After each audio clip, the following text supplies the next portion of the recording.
महागौरी उपासना मंत्र। या देवी सर्वभूतेषु माँ गौरी रूपेण संस्थिता नमस्तस्यै नमस्तस्यै नमस्तस्यै नमो नमः। अर्थात हे माँ, सर्वत्र विराजमान और माँ गौरी के रूप में प्रसिद्ध अम्बे, आपको मेरा बार बार प्रणाम है। हे माँ, मुझे सुख समृद्धि प्रदान करो। श्री दुर्गा का अष्टम रूप श्री महागौरी है। नवरात्रि में 8वें दिन महागौरी शक्ति की पूजा की जाती है। इनका वर्ण पूर्णतः गौर है, इसलिए ये महागौरी कहलाती है। नवरात्रि के अष्टम दिन इनका पूजन किया जाता है। इनकी उपमा शंख, चंद्र और कुंद के फूल से दी गई है।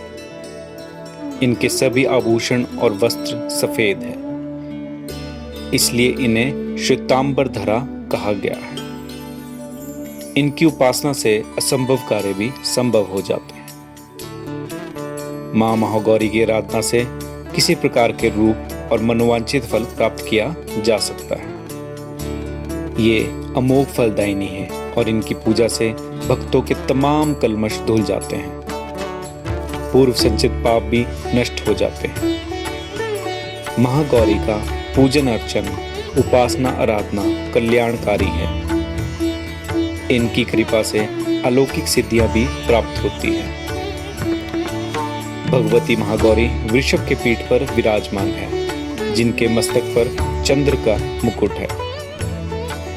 मणिकांति मणि के समान कांति वाली अपनी 4 भुजाओं में शंख, चक्र, धनुष और बाण धारण किए हुए हैं, जिनके कानों में रत्न जड़ित कुंडल झिलमिलाते हैं।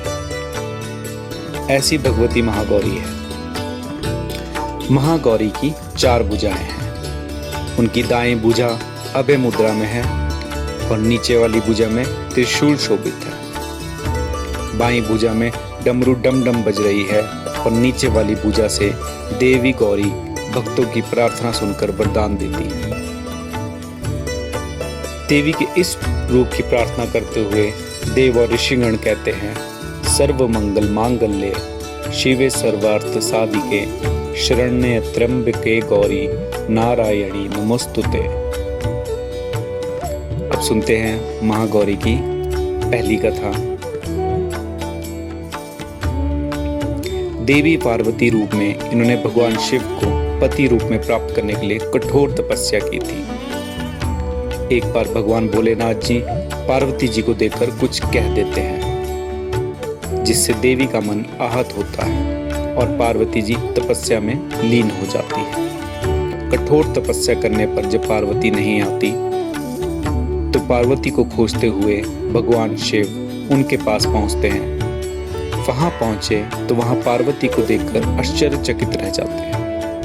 पार्वती जी का रंग अत्यंत ओजपूर्ण होता है।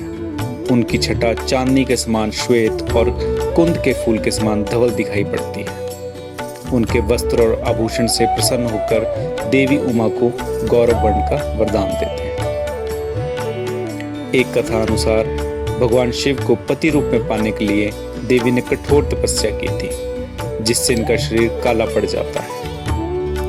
देवी की तपस्या से प्रसन्न होकर भगवान इन्हें स्वीकारते हैं और शिव जी इनके शरीर को गंगा जल से धोते हैं। तब देवी विद्युत के समान अत्यंत कांतिमान गौर वर्ण की हो जाती है तथा तभी से इनका नाम गौरी पड़ा। महागौरी जी से संबंधित एक अन्य कथा भी प्रचलित है, जिसके अनुसार एक सिंह काफी भूखा था। वह भोजन की तलाश में वहां पहुंचा जहां देवी उमा तपस्या कर रही होती है। देवी को देखकर सिंह की भूख बढ़ गई, परंतु वह देवी के तपस्या से उठने का इंतजार करते हुए वहीं बैठ गया। इस इंतजार में वह काफी कमजोर हो गया। देवी जब तब से उठी तो सिंह की दशा देखकर उन्हें उस पर बहुत दया आती है और माँ उसे अपनी सवारी बना लेती है, क्योंकि एक प्रकार से उसने भी तपस्या की थी।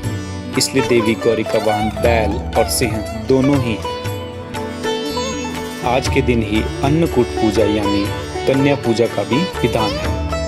कुछ लोग नवमी के दिन भी कन्या पूजन करते हैं, लेकिन अष्टमी के दिन कन्या पूजन करना श्रेष्ठ रहता है। इस पूजन में 9 कन्याओं को भोजन कराया जाता है। अगर 9 कन्या ना मिले तो 2 से भी काम चल जाता है। कन्याओं की उम्र 2 से 12 वर्ष तक होनी चाहिए। भोजन कराने के बाद कन्याओं को दक्षिणा देनी चाहिए। इस प्रकार महामाया भगवती प्रसन्नता से हमारे मनोरथ पूर्ण करती है। महाअष्टमी के दिन सुबह स्नान करने के बाद व्यक्ति को देवी भगवती की पूरे विधि विधान से पूजा करनी चाहिए। माता की प्रतिमा अच्छे वस्त्रों से सुसज्जित रहनी चाहिए। प्रतिमा को सारे पारंपरिक हथियारों से लैस रहना चाहिए। जैसे उनके सिर पर जो छत्र होता है उस पर एक चांदी या सोने की छतरी होनी चाहिए। इनका पूजन अर्चन रक्त पुष्प से करें। खीर, हलवा इत्यादि पकवान मिष्ठान का नैवेद्य लगाएं। महागौरी के मंत्र। ओम महागौर्य नमः। आप सभी को नवरात्रि की हार्दिक शुभकामनाएं। माँ महागौरी आप सभी पर अपनी कृपा सदैव बनाए रखें। जय माता दी।